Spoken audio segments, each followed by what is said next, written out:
Okay, welcome everyone to the Focus on Greatness podcast. I am your host, hrochemedia, here to be able to bring unto you another inspirational conversation that I pray and believe that will be able to bring change, deliverance, growth, and some form of moving going forward. So today is a wonderful day, and I am very excited about what we're going to be talking about today, or talking about tonight. I have been, or we have been on a conversation these past couple podcasts. And if you have not been on the journey with us, please make sure that you are following me either on Apple Podcasts or Spotify so you can continue with this conversation and be able to kind of pick up and see what we've been talking about. We've been on this conversation dealing after freedom, and the mindset that we've been dealing with this is wanting to make sure that we know what to do and how to be able to live after freedom. A lot of the times we ask these questions or make these statements that we want to be free, that we want to be able to do these things. But the question that I ask myself is what do we do after? What do we do after we gain the things that we want? What do we do after we get the things that we are asking for? What happens after those things? So this mindset that we've been dealing with now is dealing with freedom. And so again, the question still comes to play is what do we do after freedom? And we've been having this beautiful long conversation dealing with this context because I believe that this is in the season and the time frame of where we are. And so tonight we are going to be having a wonderful conversation with a very wonderful young lady and woman of God, I would say, Miss Latasha Sherman. And so I want everyone in this feed, everyone that's watching, please give a hand. Please put some hearts, put some love out there for my sister and my friend Latasha Sherman. How you doing, girl? I'm good. How are you? I'm doing Yeah, are wonderful, you? wonderful. Yeah, just a little bit. I told you, you make me a little bit Oh my nervous on this one, goodness. but I'm excited, and I'm excited about this conversation. I know for sure that what we're going to be talking about today is going to help so many people, Mm. broader than I believe that what we can think of. And so, before we dive in, what I want you to do is introduce yourself to the people so that they can know a little bit about you, and then we'll dive into this combo. Time to call me. Can you hear me still? There we go. Yeah, yes, you're good to go. Okay. Okay. Well, hello everyone. My name is Latasha Sherman. Most of you know me that I saw online. Shout out to my cousin Joanne, who is tuned in all the way from Baltimore, Maryland. It is so good to see you. Thank you. Vinay, my sister, my friend, that I serve with every week is also here. So everyone else who's watching, that's all the people I was able to see before I jumped on. I love you guys. I am was first Hiram's little sister. So we grew up in the same ministry, in the same church. He was my youth pastor. And before that, he was this crazy older wild child. And so I've really gotten to see God work in his life and to see you come full circle to the point where you are now. I am honestly just blown away, and it gives me great joy to have been a part of the journey. Um, Other than that, I am a nationally certified counselor. I received my master's in clinical mental health counseling. Just finished that up, and I'm going through the process of becoming a licensed professional counselor. So that is why Hiram pulled me into this moment, because I do really have a heart for mental health and our drive and push towards being at an optimal level. Yes. So as you can see, the reason, as she even stated, is that we're going to that I invited her is because I believe that she can bring something very powerful to the table in this conversation that we're going to have on tonight. So tonight's conversational piece we're going to be dealing with is mental freedom. I want somebody to do me a favor and put that into the comment section. One, so I can make sure that y'all paying attention, and two, so we can make sure that we're all on the same page. Our conversation on today is we're going to deal with mental freedom. Now, I know up front, we're just going to go ahead and just throw it out there that this is not a very much topic of conversation that I would say this is not something that a lot of people want to talk about or a lot of people want to dig in. But what I realize and understand is that the reality is that we can be physically free and still be mentally bound. Mm-hmm. And so I want to make sure that through this conversation that people are able to gain what they need, versus making excuses of why people are still in the same scenario and situation. So before we dive in, I remember, as we talked about before, building up to this conversation on the night, I remember that there was a story that our bishop used to always use and tell. Um, and I'm gonna try not to butcher this Oh, story Lord. as much as possible. But there was a story that he told, and I believe it was about an African elephant. They had these people had basically gained or got this African elephant, and they used to keep this elephant chained. With this mindset, the elephant can only do 3 steps forward and 3 steps back. Over time, this elephant got used to this context of only being able to move 3 steps forward and 3 steps back. Eventually, they moved this elephant into a more broader area where he can be able to roam and be able to feel free as normal elephants would. And when they brought this elephant into this area, the elephant only still could move 3 steps forward and 3 steps back. And eventually, because the elephant would not roam and would not do the things that you think a free elephant would, eventually this elephant was basically starved itself. If I remember correctly, starved itself to death. And so the mindset for me is the same. I believe that there's times in people and situations of where we all find ourselves in those same scenarios where we have been bound so long that even though we're not in the relationship, even though we're not in that position, even though we're not in that place, we are still bound in our mental portion where we are still functioning as if we're still in the same thing. And so that's kind of where we're going to dig in tonight in this beautiful conversation. And so let's go. I don't want to waste any more of this beautiful time. So, Tosh, what I want to be able to start with is this posture of, in reference to when we're talking about mental freedom, one, what does that really look like for somebody? We can use whatever analogy or category you want to put that in, if it's relational or whatever. But what does mental freedom really look like for somebody? Okay. Well, I think when we use the word mental freedom, it's important that we make it synonymous with mental health. And to be free is to be healthy. To be physically free is to be healthy. To be spiritually free is to be healthy. And so a lot of times we will discard the importance of mental health. And a lot of us don't really have a vantage point for what mental health really looks like. And in order to achieve that, we have to take a look at what mental illness looks like. Hmm. And what we'll find is that there are all of these different definitions at play. These are definitions that people have observed over television or someone in their life has come along. And when I ask somebody, what does it mean to be mentally ill? Most people think automatically insane asylum or bipolar disorder or schizophrenia disorder or any Mhm. of these terms and topics that we hear popping up. But I would venture to say that each of us has had a bout of mental illness. Each of us deals with some sort of mental illness on a daily basis, Mhm. or throughout the span of our lives. And so when I think about people being mentally healthy and what freedom looks like, first of all, we have to understand what we're talking about. Right. Right. So when you say you gave the analogy of the elephant and the elephant being bound and how he didn't have that freedom, even though that freedom was around him, the reason why he didn't have that freedom was because he didn't know that he was bound. He didn't know what he was dealing with. He didn't know that there was Wow. more out there. And so from a very basic standpoint, there needs to be a definition of what it means to be mentally healthy. Mhm. And the Okay. way that I would define that, or the way that I would try to illuminate that for people, is to think about their physical bodies.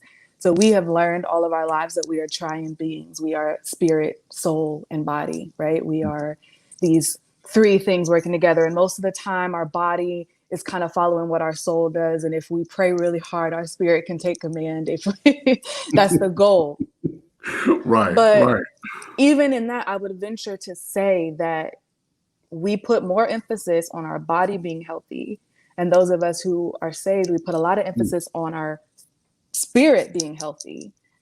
And then we just expect the mind to follow. We just expect our mental to follow. And so when I look at the word healthy and you think about your body, there are moments where we've all been ill, right? You've been sick, you catch a cold, Right, you right. fall, you break your leg, something happens, right? Those are situational illnesses or episodic illnesses. Hmm. And when you have those illnesses, what do? We treat them.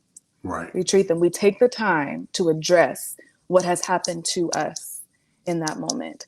And I think it's so funny how you can live your whole life and you can eat pizza every Friday night and you can snack on chips all through the week. But the minute you get the sniffles and the minute you get the cold, your body just automatically knows, like, I need some soup and I want some Right. orange juice and I want, right? Your body kicks in and tells you, I need to make some changes to address what's happening in my body right now. Yeah, yeah. Right? Okay, so Hmm. then you do that. You make those changes and then we get over the flu and you go back to work and all is well and right with the world. Okay? Then you have chronic illnesses. You have chronic physical illnesses. Something chronic is diabetes, high Hmm. blood pressure, COPD, any of those type of things. And that requires us to make long-term life changes, right? So Hmm. people with Hmm. diabetes, they can't eat everything all the Right, time. They right. have to make these changes. They have to check their sugar. They have to monitor their sugar levels. They have to check in with their doctor consistently because they know that this is going to be a consistent change that I need to make in order to stay as healthy as I possibly can. Hmm. Hmm. Spiritually, the same thing happens. We Right. have moments as spiritual beings where we feel ill. We feel like I'm not hearing from God. He feels very far away from me. It Hmm. feels like Hmm. I can't access that level of relationship that I have with Christ. And that makes us feel sick. It makes us feel dead inside. And so what do we do to address that? Many of us go back to church if we haven't been going. We get in the word. We go find somebody, some spiritual leader to help us to address what's going on. Right. You spend more time in worship. Then we have those moments, those of us who have dealt with chronic spiritual illnesses, things like addictions to pornography or addictions to other women, fornication. Those people know that they have to make life changes. So you may not be able to watch every movie. You may Right. not be able to go see everything and touch everything and do everything. These are life changes you have to make for a chronic spiritual illness that you have. Hmm. Hmm. But we completely disregard that same principle when it comes to mental health. I just think with mental health you have episodic moments. We all have been through bouts of depression. We have Right. been through, gosh, feeling overwhelmed, feeling panics, feeling paranoid. And a Hmm. lot of Hmm. times what we do is we shove it down and we try to find some level of functionality just to keep going and we never address the issue. Right. Right. And if we continue to do that in the same way that if you ignore a wound, it will fester and it will get infected. That's what's happening to our mental health. And so a lot of people are at a point now in the middle of a pandemic where we are isolated and we are so by ourselves where they're feeling like something just happened and I snapped. I'm sadder than I've ever been. I'm Hmm. I'm I'm bound. I don't know what to do. I feel like I can't see tomorrow. I want to give up. And the truth is this is not episodic. You just didn't deal with the wounds mentally that you had from way back when and they've festered and they've gotten infected. And so now it's time to figure out what we do to fix those things. Well, I believe one. I want to tell you that one that was gorgeous analogy of connecting those pieces, because I think sometimes we don't look at the mental aspect in the same way we look at the physical health. We don't look at the mental aspect the same way we look at the spiritual health. Mm-hmm. We look at for whatever reason we disconnect the mental aspect from everything else as if it's single, as if it doesn't go through the same forums of everything else in our lives. Right. And then for a person speaking from a personal experience, um, uh, sometimes we also spiritualize it. Mm-hmm. We make it so spiritual that the only reason we're in there is because of the enemy, or we over spiritualize it in that aspect to make it where it's just this, but there's also some physical aspects that we have to be able to deal with. Exactly. So the question that I actually wanted to be able to also add in is this: just like you said with the physical, if we get cut, we have a bruise, we have some form of injury, one, we're able to identify that that is a problem. Mm-hmm. So because we see that, that's how we're able to now fix that. Spiritually, in the same forum, we actually are able to identify, okay, this is an issue right here in my spiritual walk that I need to be able to deal with. So the question for me is how do people, or how can we recognize the mental scar Mm-hmm. that we need to be able to deal with, so that we can be able to get this mental healing Yeah. that people are looking for or running away from, at the same time. I'll say it that way. Yeah. No, I get that. Well, first I want to say to the spiritual aspect of how we over spiritualize, or we use our spirituality to discount the importance and the intentionality of mental health. Mhm. Because as a community and as individuals, we can have two very different viewpoints. I, as an Mhm. individual, value mental health. However, Right. the two communities that I most closely ascribe to, the spiritual and faith-based community, as well as the African American community, statistically completely just don't really pay attention to mental health from a clinical and psychological standpoint. So Yeah. it's important to know that there's a block there. Yeah. There's a block in the support that you receive in achieving mental health, when it doesn't come from the church, or it Mhm. doesn't come from, or it comes from a doctor.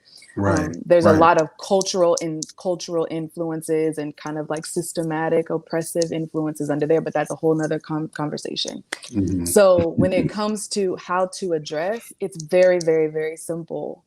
It's very simple. And how do you know when you're going through when you need mental health care? Mhm. Is, does it hurt? Mm. Does it hurt? How do you know when you need physical help? It hurts. There's a pain there. There's a Yeah. discomfort. You've pulled a muscle. You've Mhm. scraped your knee. There's a pain and there's a discomfort there. But what Yeah. happens is people think that seeking help is somehow degrading their ability to function in the world. And I think of, when we talk about spirituality, if we go all the way back to the beginning, Mhm. the reason why we are in the state that we are in this fallen, sin-filled world, is because of the fall of man. Right. And if Yeah. man fell, that means that his spirit, his soul, and his body all fell. And so we are all living this life where we are in a state of dying. We are in a state, you are living until you die. Right. And so we know that about our bodies. We know that as we get older, things break down, things hurt that didn't hurt before. The same thing is happening to our minds. Mhm. So what do? Physically, to stop that, to slow down that process, we watch what we eat, Mhm. and we exercise, and we take multivitamins, and we do all of these things to slow down that process. That is what we need to be doing for our mental health. It is not something that you do just because, it's something that you maintain. Right. Mental health is something that you are intentional about on a day-to-day basis. And the first thing that requires is self-awareness. You have to be aware of where you are. Okay, so I want to continue to dig this. Mm. As you are on, please make sure that you are liking this, that you are get throwing some hearts out there, some love out there, as well as make sure that you are sharing.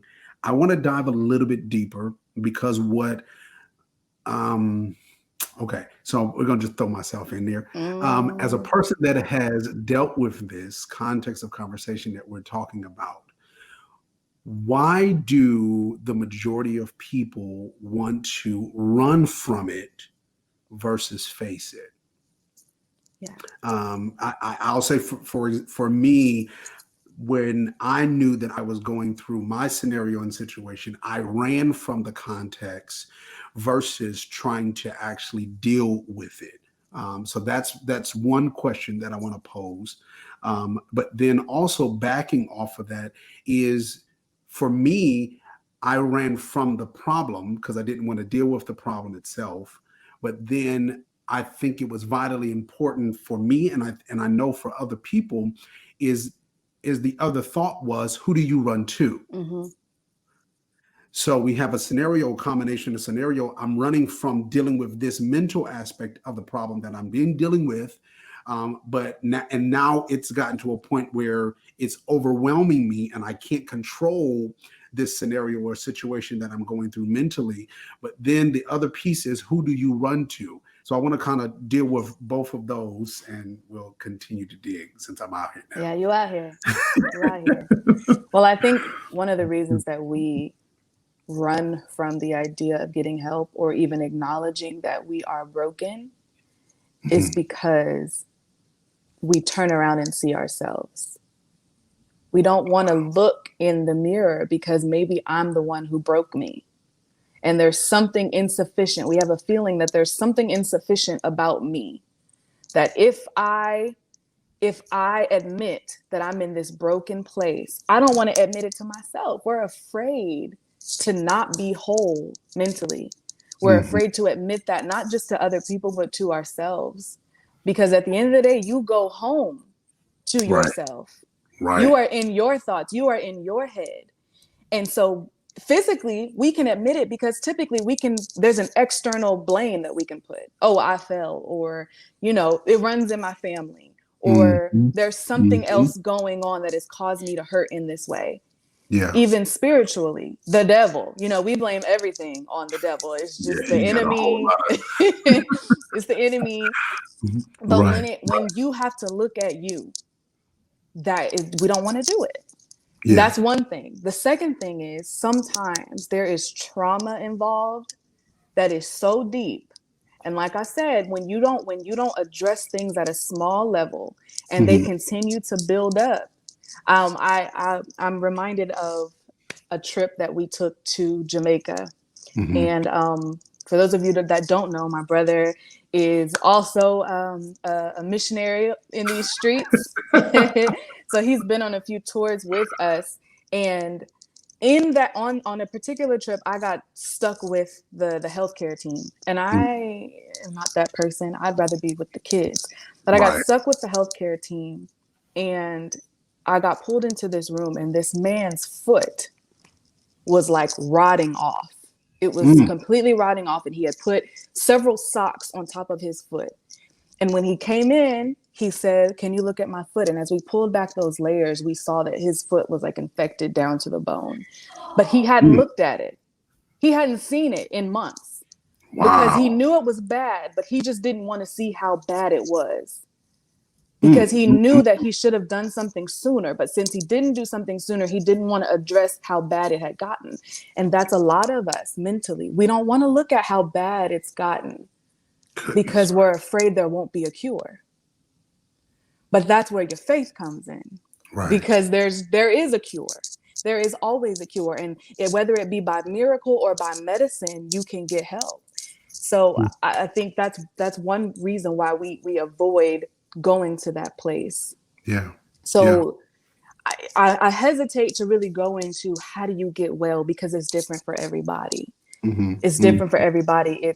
It's one of those things where you may go to the doctor, and if something's wrong with your heart, you're going to go see a cardiologist. Yeah. If something is wrong with your skin, you're going to see a dermatologist. There are specialists. It's the same in clinical mental health. And so that's why I say it's very important to understand where you are. That's the first step. How do you do that? The same way you would physically or spiritually. First thing you need to do is consult the doctor. That's the first thing you need to do. You need to make an appointment because you may not know where you are. And that's what mental health, that's what we're here for, is to help you locate you. Now, there are some people who feel like God is all I need. And that's great because he's the great physician. But what you got to do is you got to go to him to say, this is where I'm at, and allow him to show you you. But a lot of times, even spiritually, we run from that. Right. I want to throw something in as a back for that statement, in reference to that God is all that we need.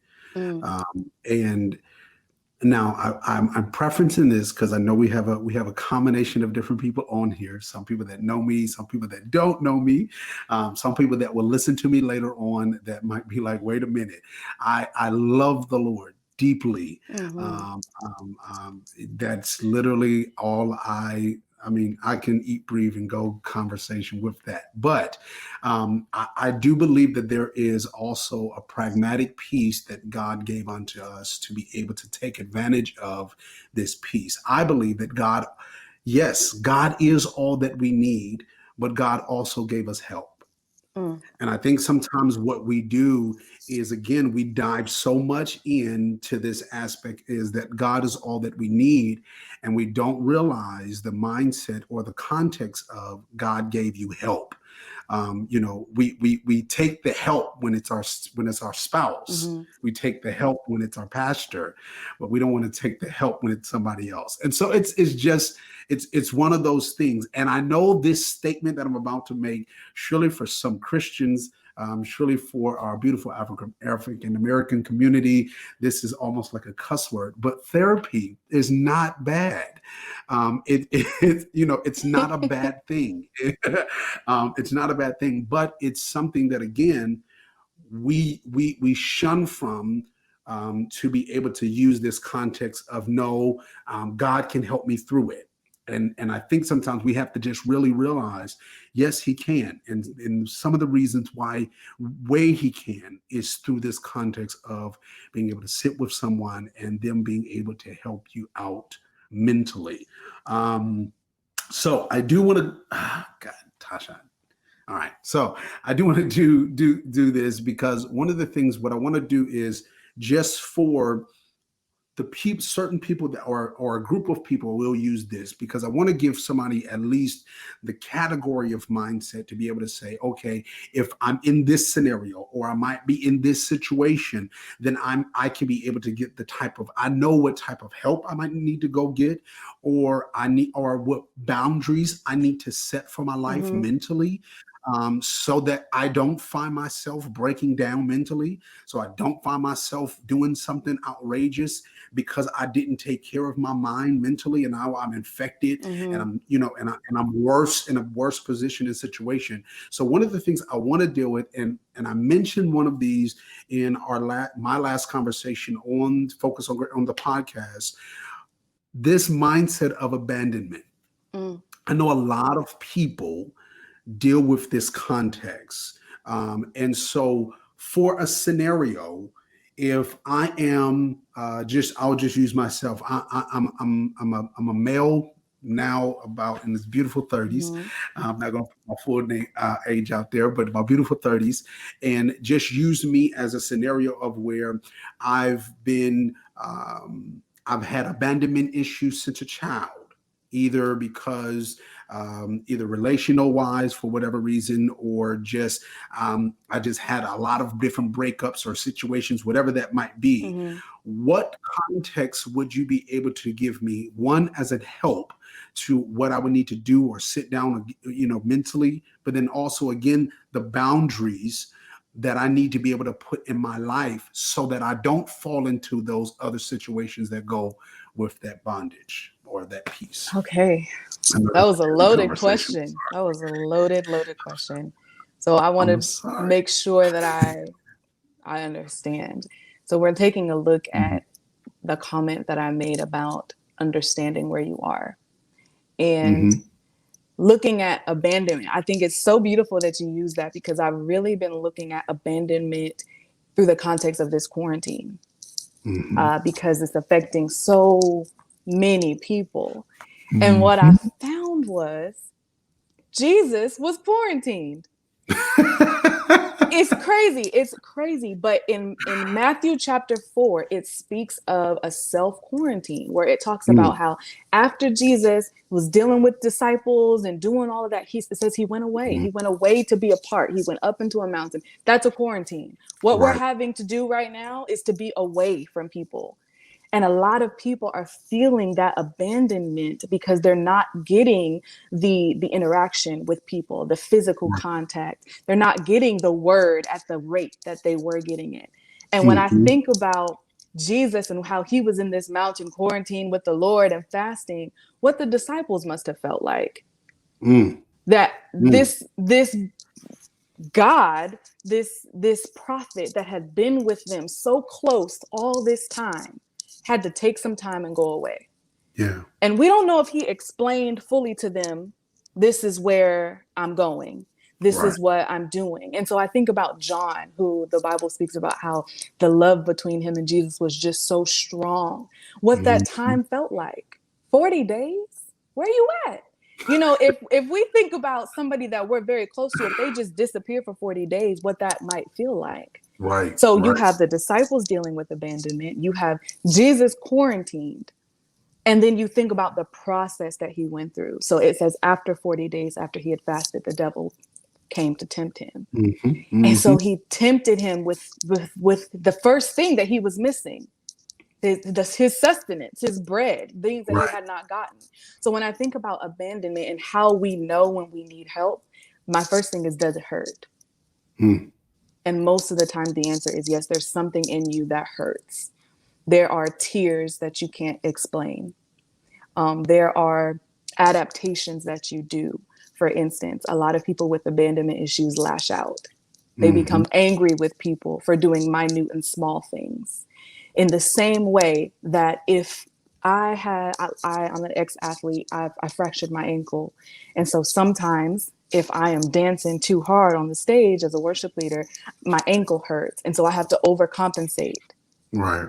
But a Right. lot of people do that mentally. So when he says, I can't come pick you up tonight, oh, you're done. You're done with the relationship. I don't want to talk to you anymore. I'm upset. I'm out of here. Or someone doesn't support you the way that you feel like they should have supported you. Well, I don't need you anyway. There's some overcompensating that happens because it hurts when someone Yeah. touches that spot. And so you really have to look at yourself in how you're maneuvering, how you're acting on a day-to-day basis and what it feels like. And more 9 times out of 10, you can signal it down to something hurts. Something Mm-hmm. doesn't feel good. And then if it doesn't hurt you, are you hurting someone else? There's an age-old thing that says hurt people hurt people. Yes, And a ma'am. lot of times when you've reached the point where you're done hurting, that's when you start hurting other people. Right. Right. Right. Right. I want to because I can remember with me, since again we're going to have it.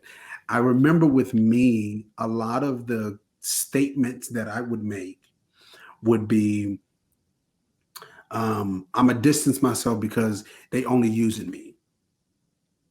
I'm a distant myself because they really don't care about me. I would put myself in those positions, and I think it's the same context of dealing with this mindset of abandonment. Mm-hmm. And I think a lot of times sometimes we don't really know what that picture looks like for some things. Because again, on the outside looking in, for people that do know me, they wouldn't think, oh, he's dealing with abandonment Right. issues. Because I have a wonderful wife, I have a wonderful relationship with my sons, wonderful relationship with my friends and my mom and different things like that. So you would think on the outside looking in, no, you don't have that's not a scenario or a situation or a struggle that you're having. And then even for my own self, that wasn't something that I thought that I was dealing with. Mm-hmm. I thought it was just, it was too much to handle, life in and of itself. But it's that same cycle that I'm trying to make sure that other people, just again, we're just using this one category, but I'm trying to use this cycle to be able, this conversation to break this cycle of thought. Because even though your picture might not look like somebody else's, Mm-hmm. does not mean that this is not something you might be struggling with. Exactly. There's Um, levels to this. There's levels to this. it And is. at the It's end of the so many. day, if we break it down, none of us who are not doctors think that we know everything about the body. Right. But many of us who are not mental health professionals, who have not gone to school for years to understand the mind and how it works and patterns of behavior and trauma and development. And this conversation is so much bigger than what we can fit into this time frame. But even from a physiological and scientific standpoint, when certain things happen to you, when Mm-hmm. certain traumas, physical traumas, sexual traumas, emotional traumas, abandonment, and when you think about abandonment, this comes all the way down to your attachment as an infant. Mm-hmm. If you are not properly cared for and loved for as an infant, there will be evidence far down the line. Right. There Right. have been people and studies and scientists who have gone through and tried to understand how these behaviors manifest themselves. If Mm. that is not you, you need help. You need assistance. You need a doctor. You may not need a doctor every week, but you definitely need to check in with one to Yes. find out where you are. Even physically, we go get checkups. We may not have to see that doctor again for another 3 or 4 years, but what we do is we go check in and see. And so I think the first step to understanding is understanding what you don't know. Mm-hmm. Even myself, someone who has studied for a long time, I have no idea. I have a therapist. Right. And constantly I'm like, dang, I did not think about that. And so I think first it's humility. The secret place is humility, understanding that you don't know everything, you don't know it all. There are things about yourself that you need help seeing. Is the first step. So that's why I say the first step is to consult the doctor, whether that be spiritually or more practically, which I think those two are not mutually exclusive. Mm-hmm. You do both of those things. I do both of those things. Um, the next step, just so I can keep moving, is the doctor, you're going to go through a treatment plan. Mm-hmm. There's going to be a plan to treat the issue. And so even for those of us who may say like it's not a good time right now, you need to have a plan to Yeah. treat what's going on in you. If you are consistently sad, if you are consistently underperforming, if you are consistently just everybody makes you mad, if you whatever the issue may be, there needs to be a plan. And in that plan, I put them into two categories. There are intentional changes Mm-hmm. that you make. Intentional changes that you make. That can be environmental changes. A lot of times, that's the issue. The environment that you're in, the people that you're around, what you're consuming through your eye gate and your ear gate, what you are putting yourself in the environment of. So you have people who struggle with promiscuity and fornication and feeling unloved because they're always trying to make up for a love they didn't get when they were younger. And then Mm. you look at their environment and it is facilitating that. Everybody's doing it. I Right. feel comfortable here because everyone's just as broken as I am. And so Mm. you have to look at those things. Who are you surrounding yourself with? What are you hearing? What are you seeing? What are you feeding yourself? All of those things. The next thing, the drugs and alcohol can be a huge intentional change that you need to make. If you need to go through rehab, if you need to seek help in that way, negative thought patterns. That's why I love therapy, because therapy will help you identify negative thought patterns. Right. Right. And a lot of us have such negative thought patterns, especially with abandonment, Mm-hmm. because you set yourself up to be alone and trying so hard not to be abandoned. You push people away in trying to pull people to Ah, you. that's hilarious. And that's a negative thought pattern, self-degrading thoughts. Mm. Females, males, we're all guilty. How we're not good enough. I could tell anybody who's watching, I could say, tell me things you don't like about yourself. They could rattle them off. But if I say, tell me 5 things that you love about yourself, they would struggle. That's most people. That's a thought pattern from straight from the pit, if you ask me. And Mm-hmm. so, how are you supposed to maneuver and find happiness and joy? And the thing that's playing over in your head is constantly your insufficiencies. And so, that's kind of what I mean when I say intentional changes. Mm-hmm. Now, the other side of that is purposeful additions. Mm. What are you adding to your life to address your mental health? One of the things that is so effective but so simple is meditation. And Black people in the world, when they hear meditation, they think witchcraft. I don't know how those two came together, but they think witchcraft, and that's not what meditation is. The word even says meditate on the word day and night. Yeah. Meditating is an intention, is where you're intentionally placing your thoughts. And for a lot of us who can't sleep, who have insomnia, your mind is racing. It's constantly going. And if you will give yourself a minute to let all of those stray thoughts just have their moment, if it means waking up a little bit earlier, if it means it's 5 o'clock and you can't sleep, get up. Let's go for a walk. Go outside and inhale and exhale. There are a lot of things that come with meditation. There is progressive muscle relaxation that puts me to sleep every time. There are small changes that you can make in your life. So there's no reason for you to be bound when there's help out there for you. The next thing, mindfulness. People who have embraced the concept of mindfulness, it's just being aware of who you are and where you are and what your body is doing. I'll give you an example really quick. Hiram, I want you to think right now about your elbow. I want you to think about your elbow and what it feels like right now. Is it tight? Can you move it? Is it sore? What do you notice about your elbow? Right now, my elbow is throbbing. It's throbbing. Okay. Did you feel it throbbing before I asked you about your elbow? No. No. Because you were not mindful Yeah, of I your wasn't elbow. thinking. You Yeah, weren't yeah. thinking about it. Ruben Now, Butler, you understand exactly what I'm thinking. I was like, my elbow. Wait a minute, where are we going? that's my uncle, huh? Go You ahead. weren't I'm sorry. mindful about your elbow. Now, how Right. many other places in your body Mm. are you completely not mindful about? Wow. That is what we do mentally. There are places that we just haven't even checked in with. And that's what mindfulness does. It gives you the opportunity to understand, how do I feel right now? Mm. Am I even breathing? I had a surgery not too long ago. I had my thyroid removed. And when I went to therapy, she hooked me up to all these machines. She put me under hypnosis. And she was like, you only access 10% of the breath available in your lungs. She said, so you have a lot of chronic things that would be much better if you would just take deeper breaths, because your body, your limbs, I have very long limbs, y'all. I'm tall. It's Very. not getting the oxygen that it would be getting if you were just breathing deeper. Mm. Mm-mm. But I had already learned how to adjust on the 10% of air.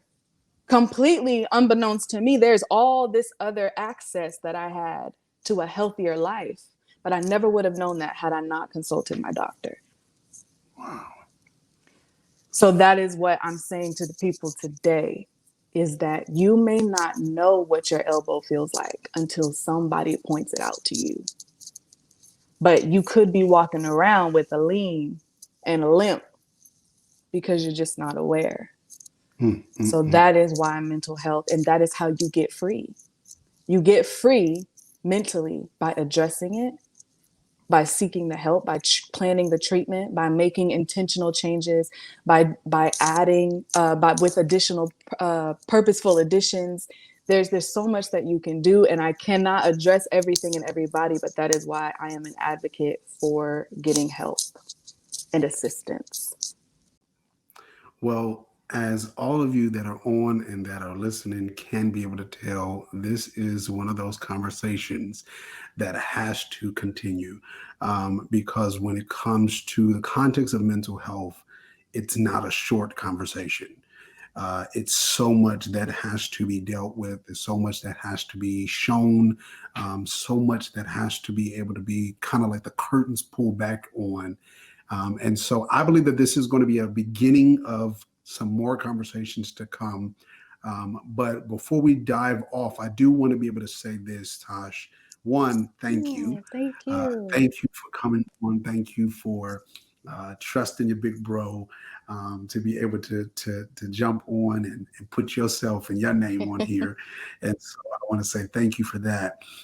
But for all those that are listening from the Facebook Live, from all those that will be listening from the Focus on Greatness podcast, from the Apple or Spotify, I want to make sure that you leave with something from me, and then I want to make sure that you leave with something from Miss Tasha Sherman herself. The thing that I want you to be able to leave with is something that this wise woman taught me, and this is the thought that has I'm been scared. helpful to me, um, is when you think about what hurts, ask yourself why. And go through the journey of asking yourself this question. Some of the times, one of the things for me is I didn't want to write the paper. I didn't want to put it on a paper. I didn't want to put it down. I didn't want to address it. But what I realized is that the more I ran from it, the harder it became. Mhm. And so, what I want all of you to be able to do is take the time to address the pain, but then also ask yourself, why does it really hurt? Why does when someone come in the room you really feel the way you feel? It's not always because they get on your nerves. Sometimes it reminds you of the hurt. Sometimes it reminds you of the pain. So I want you to take your personal time and ask yourself why. So, Miss Tasha, I'll end off with you. Go ahead. Wow. Listen, whoever told you that is very smart. Um, Yes, you. um, I think that the thing I want to leave with people is to be grace to yourself. A lot of people, we spend so much time beating ourselves up for not being okay, for being a little upset, for being a little broken, for being a little hurt. And it's Mhm. there's nothing wrong with you. We are human. And there is grace for you, but you have to be grace to yourself. And a lot of times that's the thing that stops us from seeking help, is that we won't be kind to ourselves. Yeah. Be kind to yourself on those days where you feel undermotivated. Understand that it's a human thing.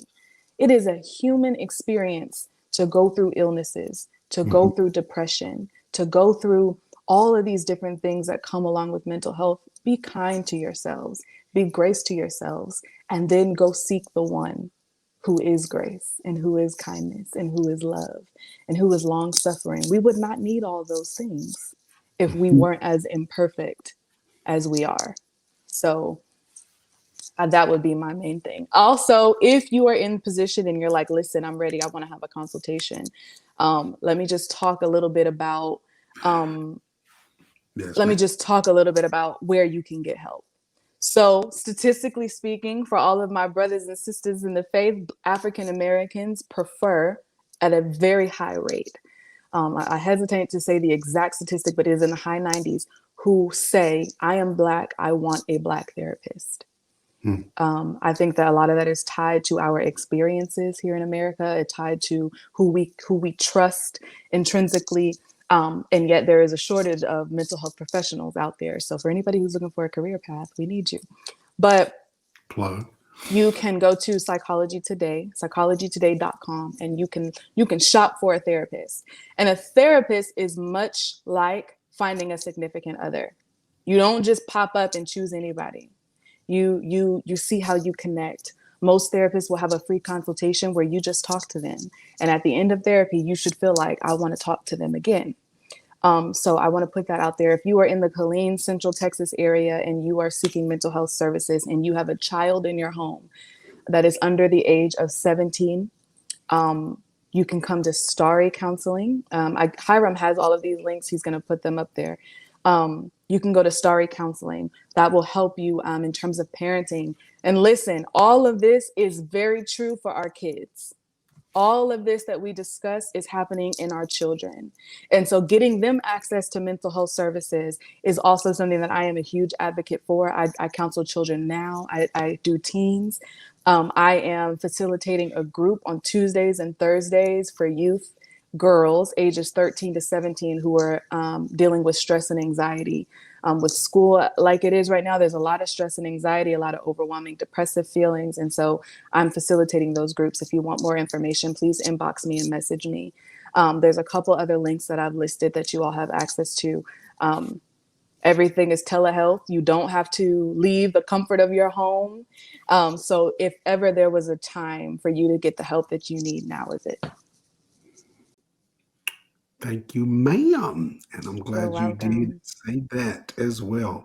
Now, what I am going to also do for those that are on and those that are interested in being able to get this help or know someone that need it, it will be posted on my Facebook page at hrochemedia, and that's HROCHE Media. You can be able to go on there and I will have it on that page so that you can be able to go on, get the information that you need, as well as get the help that you need. Again, I want to say thank you, Tasha, for coming Thank on and you. being a part of this. I promise everyone on here, I promise you that I will have her back on again, and we will continue these conversations because, again, we all need these conversations. I want to say thank you for all of you that came on and was a part of the Focus on Greatness podcast conversation on today. I am on every first and third Monday at 6:30 p.m. right here on Facebook Live. You can also follow me on, again, my Apple Podcasts, or you can be able to continue the conversation on my Spotify. I want to also add this for my people that normally follow, as well as for those that are just coming on. I am about to take a little break. So for the month of September, I'm going to take a little break so I can be able to regroup and get ready for Yes, what God mental is going health. to say. And so I'm learning. I'm trying to learn. I'm trying to learn. Don't put too much on me. So I'm going to be taking a little break, but it's only so that I can come back stronger and be able to be more effective in what God has called me to do. I do believe that what God has called me to do is greater than where I am. So I do need to make sure that I be wise in how I go after what God has called me to do. So again, for those that came on, thank you, thank you, thank you for being a part of this. And I will see you all next time right here on this podcast. Love you all. Talk to y'all later. Bye-bye.